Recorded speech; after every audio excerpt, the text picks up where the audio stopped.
शादी कहाँ होगी पार्ट 79। अभिनव और अनन्या वापस दिल्ली अपने घर सिंह मेंशन आ चुके थे। दोनों सबसे मिलते हैं। नील जी, अवनी और अनन्या की पूरी टोली के साथ सिद्धार्थ और यश भी उनसे मिलने आए हुए थे। साथ अब सब अभिनव और अनन्या की करीबी को उनकी बातों से भाप लेते हैं। सब इस बात से खुश थे कि दोनों ही अब अपनी जिंदगी में आगे बढ़ चुके हैं।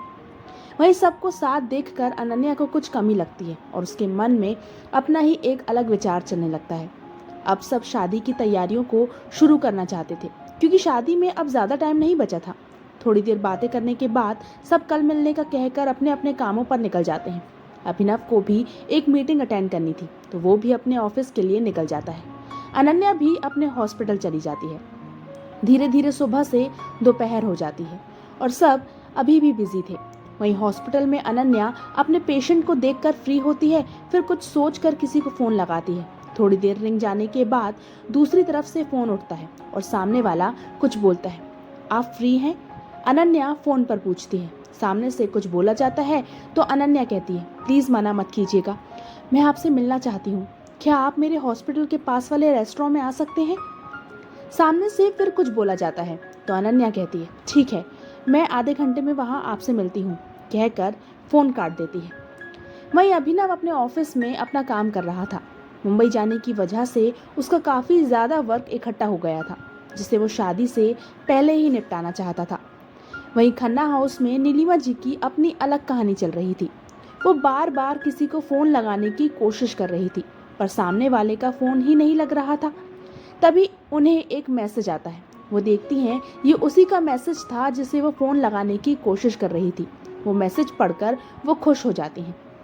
अब बहुत जल्द सब कुछ ठीक हो जाएगा, मेरी लाडो की ज़िंदगी में वापस खुशियाँ आ जाएंगी और उस लड़की अनन्या की ज़िंदगी दुखों से भर जाएगी, नीलिमा जी खुद से कहकर हंसने लगती हैं। वहीं दूसरी तरफ अपनी ज़िंदगी में आने वाले तूफान से अनजान अनन्या रेस्टोरेंट में उस शख्स से मिलकर सिंह मेंशन आ जाती है तो अरुणा जी मुस्कुराते हुए अनन्या को देखकर कहती है, अरे अनु, तुम आज जल्दी हॉस्पिटल से आ गई? हाँ माँ, आज ज़्यादा काम नहीं था तो सोचा घर आ जाती हूँ और आज मैं खुद सबके लिए डिनर बनाऊंगी, अनन्या मुस्कुराती हुई कहती है तो अरुणा जी मुस्कुराती हुए कहती है, क्या बात है अनु, आज बड़ी खुश हो रही हो, कुछ हुआ है क्या? हाँ माँ, आज मैं खुश हूँ, अब आप देखना जल्दी सब कुछ ठीक हो जाएगा, कोई दुखी नहीं होगा, सबकी ज़िंदगी में बस खुशियाँ होंगी, अनन्या मुस्कुराते हुए कहती है। क्यों, ऐसा क्या होने वाला है? अरुणा जी मुस्कुराते हुए पूछती है तो अनन्या कहती है, वो तो आपको समय आने पर पता चलेगा, बस अब मैं चाहती हूँ कि सब खुश रहें, कोई दुखी ना हो। ऐसा ही होगा मेरी बच्ची, अरुणा जी अनन्या के माथे पर चूमते हुए कहती है। थोड़ी देर यहाँ वहाँ की बातें करने के बाद अनन्या फ्रेश होकर आती है और किचन में सबके लिए डिनर बनाने चली जाती है। धीरे धीरे सब वापस अपने काम से लौटकर घर आने लगते हैं। अभिनव भी अपने ऑफिस से आ चुका था। वो रूम में आकर अनन्या को ढूंढता है पर उसे अनन्या रूम में कहीं नहीं मिलती। तभी अभिनव को खाने की खुशबू आती है और वो समझ जाता है कि अनन्या कहाँ है। सच था, जैसे जैसे अनन्या खाना बना रही थी उसकी खुशबू पूरे घर में फैलती जा रही थी। अभिनव नीचे आकर देखता है कि सब हॉल में बैठकर अपनी बातों में लगे हैं तो अभिनव मौका देखकर किचन में चले जाता है। किचन में आकर अभिनव देखता है अनन्या अपने काम में बिजी थी, उसकी पीठ अभिनव की तरफ थी तो अभिनव धीरे से जाकर अनन्या को पीछे से पकड़ लेता है और अपनी चिन उसके कंधे पर रख देता है। वहीं अनन्या अभिनव की छुअन से सिहर जाती है पर फिर मुस्कुराते हुए कहती है, आप यहाँ क्या कर रहे हैं मिस्टर सिंह? चाहिए कोई आ जाएगा, आने दो, मैं तुमसे सुबह से ढंग से नहीं मिला और अब जब तुम मुझे मिली हो तो मैं यह मौका कैसे छोड़ दूं? अभिनव वैसे ही अनन्या से चिपक कर खड़े रहते हुए कहता है, पर मुझे खाना भी बनाना है मिस्टर सिंह।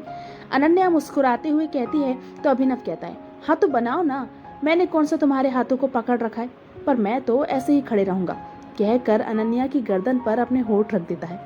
वहीं अनन्या अभिनव के किस करने से जल्दी से उसकी तरफ पलट कर कहती है, ये क्या कर रहे हैं मिस्टर सिंह? कुछ नहीं, मैं कुछ देख रहा था, अभिनव मुस्कुराते हुए कहता है तो अनन्या असमंजस से पूछती है, क्या? अभिनव मुस्कुराते हुए कहता है, यही कि हमारी इतनी करीबी के बाद भी तुम आज भी मेरे टच से वैसे ही सिहर जाती हो जैसे पहली बार। यह हमारा रूम नहीं है मिस्टर सिंह, इसलिए बेहतर होगा आप जाइए। अनन्या अभिनव के होठों पर अपने हाथ रखकर उसे आगे बोलने से रोकते हुए कहती है, मैं नहीं जाऊंगा, कहकर अभिनव अनन्या के होठों की तरफ बढ़ने लगता है। वहीं अनन्या अभिनव के करीब आने से अपनी आंखें बंद कर लेती है। उह उह। तभी दोनों के कानों में खांसने की आवाज़ आती है और दोनों जल्दी से एक दूसरे से अलग होते हैं और इधर उधर देखने लगते हैं। वहीं सामने खड़ी अरुणा जी दोनों की हालत देखकर मुस्कुरा देती है। मैं ये बाहर डाइनिंग टेबल पर रख कर आती हूँ, अनन्या हाथ में खाने का बाउल लेकर कहती है और बाहर चली जाती है। अब किचन में केवल अरुणा जी और अभिनव होते हैं, तो अभिनव भी बहाना बनाकर बाहर चले जाता है। वहीं अरुणा जी मुस्कुराते हुए खुद से कहती है, लगता है जल्दी ही मैं दादी बनने वाली हूँ, कहकर वो भी बाहर सबके पास आ जाती है। थोड़ी देर बाद सब डिनर करके हॉल में आ जाते हैं। अनन्या सबको उनकी गिफ्ट देती है जो वो सबके लिए लाई थी। फिर सब बातें करने लगते हैं। थोड़ी देर बाद सब अपने अपने रूम में आराम करने के लिए चले जाते हैं। अगली सुबह एक बार फिर सिंह मेंशन में सबका जमावड़ा लगा हुआ था। आज अनन्या की पूरी पलटन के साथ सबके पेरेंट्स भी आए हुए थे। सारे बड़े हॉल में बैठकर शादी के संबंध में बातें कर रहे थे। वहीं अनन्या और पूरी पलटन बाहर गार्डन में अपने अपने पार्टनर के साथ बिजी थे। यार ब्यूटीफुल, ये बड़े लोग कब डिसाइड करेंगे कि हमारी शादी कहाँ होनी है? अपूर्वा कहती है तो उसके पीछे धानी कहती है, हाँ यार, ऐसे ही रहा तो पता चला शादी की डेट पास में आ गई और अभी तक वेन्यू ही डिसाइड नहीं हुआ। हाँ यार, और फिर हम लोगों को तो बैचलर पार्टी भी तो करनी है, यश कहता है तो सिद्धार्थ उसकी हाँ में हाँ मिलाते हुए कहता है, सही कहा यश, अब ये बड़े लोग जब डिसाइड करेंगे तब करेंगे, कम से कम हम तो अपनी पार्टी का वेन्यू डिसाइड कर लें। एक मिनट, तुम लोग बैचलर पार्टी करोगे? समायरा पूछती है तो सिद्धार्थ समायरा को देखकर कहता है, हाँ सैम, अब शादी करके बर्बाद होने से पहले हम सब अपनी आज़ादी का आखिरी दिन तो सेलिब्रेट करेंगे ना। क्या कहा? बर्बाद होने से पहले? मतलब हमसे शादी करके तुम लोग बर्बाद हो जाओगे? समायरा घूरते हुए कहती है तो यश मुस्कुराते हुए कहता है, और नहीं तो क्या सैम, अभी हम जब चाहें किसी भी लड़की को देख सकते हैं, लेकिन शादी के बाद तो केवल एक से ही काम चलाना पड़ेगा ना। व्हाट डू यू मीन कि किसी भी लड़की को देख सकते हैं?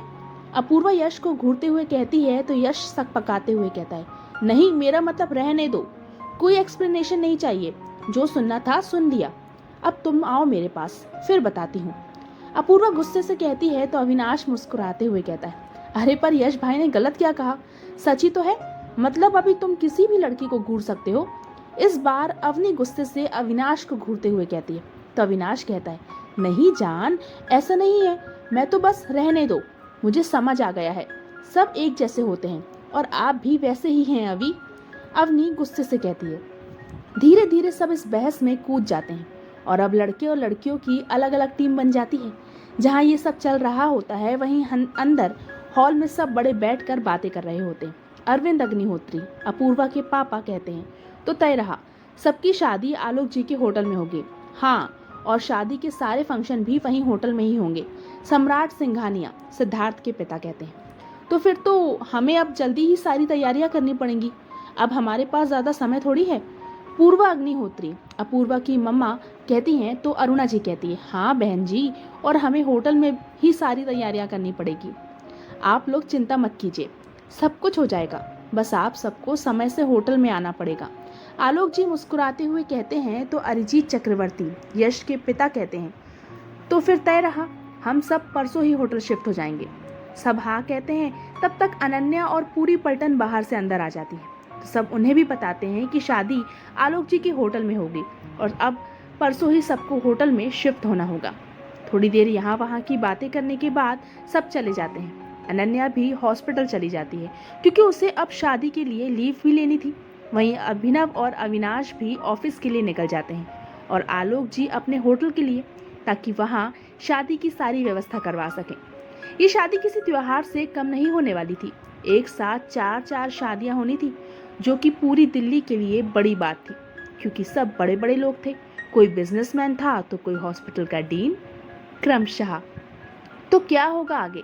आखिर ये शादी का एक बड़ा सा त्योहार कैसा होने वाला है? क्या अभिनव और अनन्या की जिंदगी में कोई तूफान आने वाला है?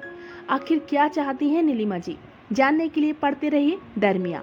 और अगर आप लोगों को मेरी स्टोरी पसंद आ रही है तो प्लीज़ मुझे सब्सक्राइब कीजिए, वीडियो को लाइक कीजिए, कमेंट कीजिए और हाँ, शेयर करना भूलिएगा मत। Bye bye.